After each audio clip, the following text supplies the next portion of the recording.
इते अवां सभी अहम खबर शेयर कंदासीं। कंदकोट वेझो कारे इल्ज़ाम हेठ मुड़स हथा ज़ाल क़तल कई वई। ॻोठ मुरीद खान में वली मोहम्मद खोसे पंहिंजी ज़ाल नज़ीरा खे गोलियूं हणी क़तल करे छॾियो।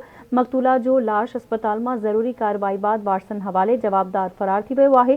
केस दाख़िल करे जवाबदार खे कानून जे कटहरे में आंदो वेंदो, पुलिस जो इहो चवणु आहे। कंदकोट मां अवां सां ख़बर शेयर करे रहिया आहियूं। कारे इल्ज़ाम हेठ मुड़स हथां ज़ाल क़तल थी आहे। तफ़सील मालूम कंदासीं। असां सां लाइन ते मौजूद आहे कंदकोट मां आवाज़ न्यूज़ रिपोर्टर पीरबख्श बंगवार। जी पीरबख्श, छा तफ़सील आहिनि, आगाह कजो। जी, कंदकोट वेझो बी सेक्शन थाणे जी हद ॻोठ मुरीद खान कोसो में रात देर सां जवाबदार पारां पंहिंजी घरवारी नज़ीरा खे कारोकारी जे इल्ज़ाम हेठि बंदूक जा फायर करे क़तल करे फरार थी वियो आहे। इतरा मिलण ते हद पुलिस वाक़े वारे हंधि पहुची करे फौती औरत जो लाश खणाए सिविल अस्पताल कंदकोट आंदो आहे, जिते लाश जी पोस्टमार्टम कराइण बाद वारसन हवाले कयो आहे। इन हवाले सां एसएचओ बी सेक्शन इहो ॿुधायो आहे त वाक़े जो केस दाख़िल न थी सघियो आहे।